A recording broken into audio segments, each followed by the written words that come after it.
Hello and welcome back to my channel, All Things Miss Tanita. If you're new to my channel, welcome. Make sure you hit that subscribe button, hit the like, and make sure you ring that bell so you will be notified each and every time I upload a new video. So in today's video, I am going to share with you 6 tips on things that I wish I would have known before my husband and I took our cruise on the Royal Caribbean Oasis of the Seas.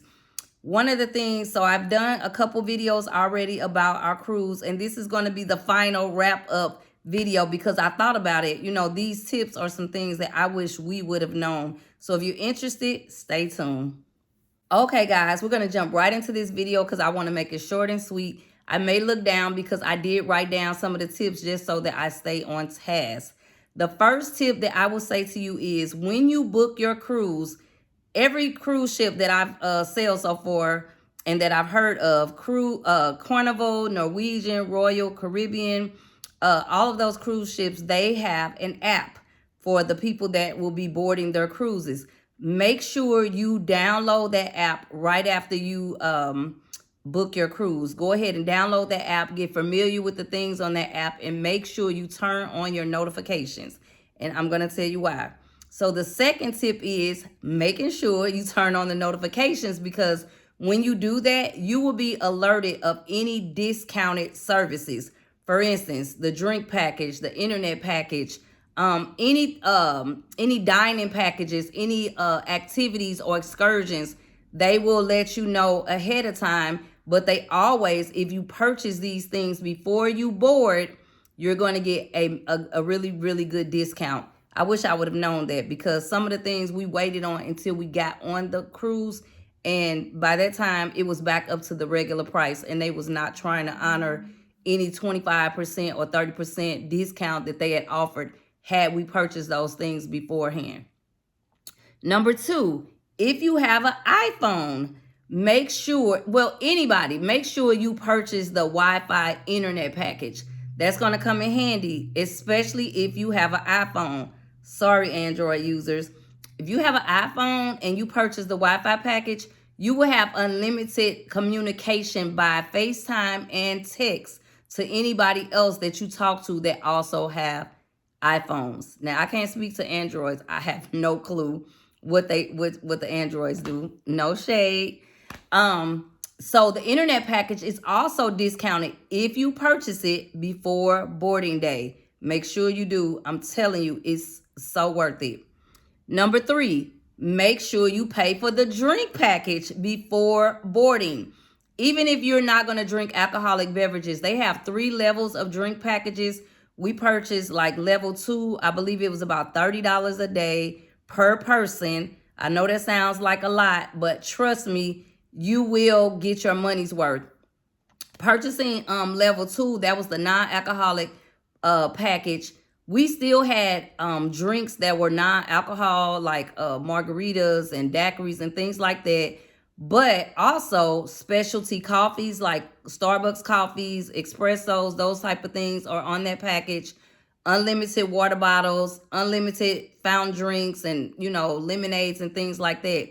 Otherwise, if you don't purchase a drink package at all, you're going to be getting the water and the watered down lemonade that they serve to those guests.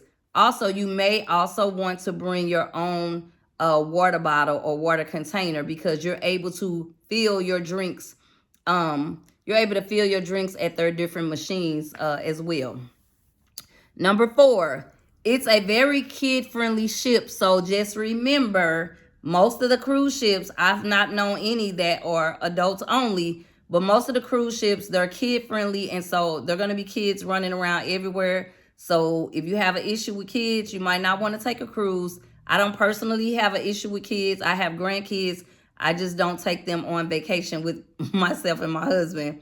But I will say this, if you do have kids, it's a great time for the kids because they have areas that are designated for the kids. So if you do want to go off and have alone time with your husband, whether it's for a little bit of time or whatever, or even for yourself, there are drop-off points where you can take your kids, and the staff keep those kids busy. They keep them entertained. They have water parks. They have arcades. They have all kinds of stuff. On the Royal Caribbean Oasis of the Sea, they actually had a whole floor, deck 4, I believe. It was just dedicated to the kids. And I came past that floor plenty of times, and I saw people going to pick up their kids, and their kids were not ready to be picked up. So keep that in mind. Number 5, if your budget allows, book a stateroom or a suite. The stateroom is like mid-level price. The reason why I say that is because the other rooms are pretty small, and a stateroom allows a lot of extra space, plus a couch with a let-out bed. It was just my husband and I, so we had the couch, plus we had like a queen-size bed, but we had a lot of additional space. If you checked out my other video showing you the tour of the cruise, you'll see that. You'll get a chance to see our room. It was plenty of space for our suitcases, plenty of space for us to walk around. We were not on top of each other. No pun intended. I don't even know what number I'm on. I guess number 6.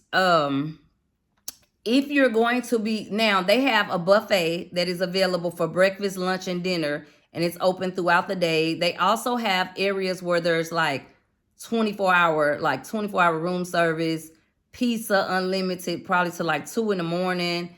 They have hot dog stands. You will not go hungry on a cruise. But what I wanted to tell you, this is something I wish I would have known, is you're going to dine in the main dining room at some point. We dined in the main dining room every day for dinner. You can dine in the main dining room for breakfast and lunch as well. However, you want to pick anytime dining versus setting a time, because you'll be locked into that time to eat dinner every day, unless that's something you want to do. But if you choose anytime dining like we did, make sure you make your reservation on day 1 for all of the days or the duration of your cruise. That way you can get a good time and you won't be left with the leftover times. We pretty much ended up eating at 8 p.m. every night, which was kind of late. So we didn't know. I had no clue. So by the time I realized that, I just went ahead and booked for the rest of the week. But that was the only time that was left, and I could have gotten us earlier times. So I hope these tips helped you. Again, you don't want to be nickel and dime throughout your trip. Get the discounts. You don't have to worry about it once you're on the cruise, and then you can enjoy the rest of your cruise. So happy cruising. I hope these tips helped. If you have any other questions or feedback, we can talk about it down in the comments. Again, thanks so much for watching. I hope you guys subscribe, like, and comment, and I hope to see you on the next video. Take care.